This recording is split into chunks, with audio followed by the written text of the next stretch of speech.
Waspadai dan hati-hati, pihak asing mulai mencoba masuk memecah belah, memprovokasi, dan semacamnya di RI. Mencoba mengacau balaukan anak bangsa, di mana ada nominasi abal-abal yang mereka coba sematkan ke Jokowi sebagai tokoh terkorup sedunia. Ini versi OCCRP dan langsung ditanggapi sama Presiden ke-7 Jokowi. Mari kita tonton videonya.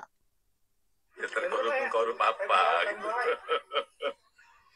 Yang dikorupsi apa, ya dibuktikan apa. Katanya dianggap memanipulasi sistem ya. Sistem beberapa titik yang memanipulasi pemilu, eksploitasi ya sumber apa? daya alam. Ya apa? Daya alam apa lagi? Artinya itu tuduhan saja gitu. Ya sekarang kan banyak sekali fitnah, banyak sekali framing jahat, banyak sekali tuduhan-tuduhan tanpa ada bukti. Itu yang terjadi sekarang kan. Jadi menurut Bapak itu muatan politis? Ya ditanyakan aja. Tanyakan aja, orang bisa memakai kendaraan apapun lah.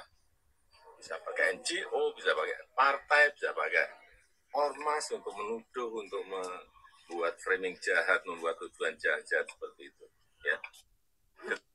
Kira-kira kalau menurut kawan-kawan atas nominasi yang disematkan ke Presiden ke-7 RI ini atas inisiatif siapa ini atau dari sumber mana?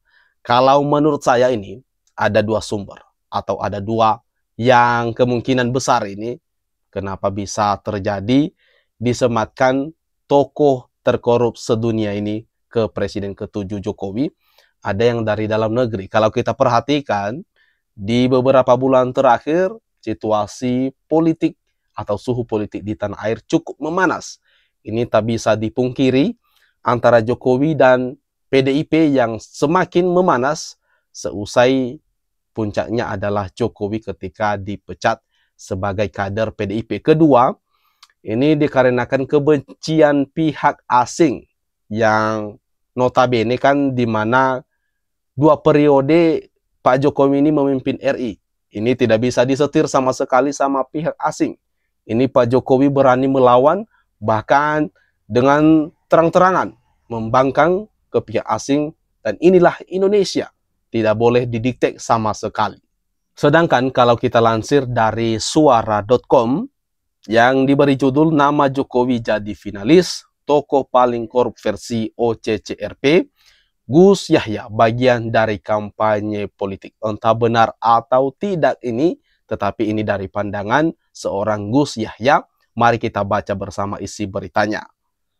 Nah, Ketua PBNU Yahya Kholil Stakuf menanggapi soal mencuatnya nama Presiden ke-7 Republik Indonesia, Joko Widodo menjadi finalis sebagai tokoh paling korup versi Organized Crime and Corruption Reporting Project atau OCCRP.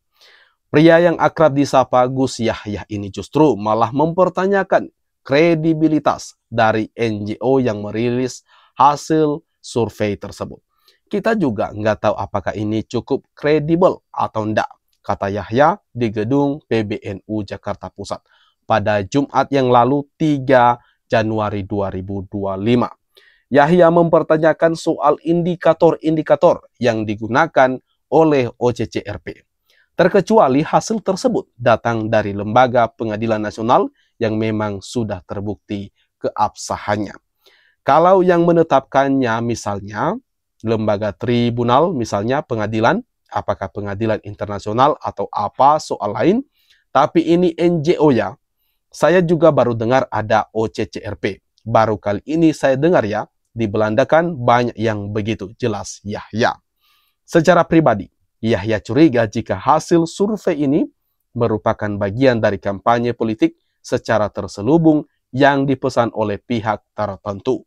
Mari kita baca lebih lanjut lagi. Saya pribadi melihatnya sebagai bagian dari semacam kampanye politik saja. Entah itu tujuan pertarungan apa, siapa saja bisa bikin lembaga atau apa. Kemudian membuat kampanye dengan cara, ya saya kira semua orang bisa, asalkan ada biayanya. Untuk satu isu kan bisa, pungkas Yahya. Sebelumnya, OCCRP merilis sejumlah nama tokoh dunia yang dianggap paling korup. Tak hanya korup, nama-nama tersebut juga dinilai melakukan kejahatan yang terorganisir. Meski pada akhirnya nama mantan penguasa rezim Suriah Bashar al-Assad yang dinobatkan sebagai orang terkorup 2024, nama Jokowi masuk daftar finalis. Selain Jokowi, ada 4 tokoh lain yang masuk daftar finalis orang terkorup di dunia. Mereka adalah Presiden Kenya William Ruto, Presiden Nigeria Bola Ahmed Tinubu, mantan Perdana Menteri Bangladesh Sheikh Hasina, serta pengusaha India Gautam Adani. Nah, itu adalah hasil dari nominasi dari pihak asing yang mencoba memberikan framing-framing yang menurut saya sangat terlalu jahat dan tidak mendasar sama sekali. Kira-kira kalau menurut kawan-kawan, atas nominasi yang disematkan ke Presiden ke-7 RI ini, gimana? Silakan tuliskan tanggapan kalian ya di kolom komentar yang ada di bawah ini.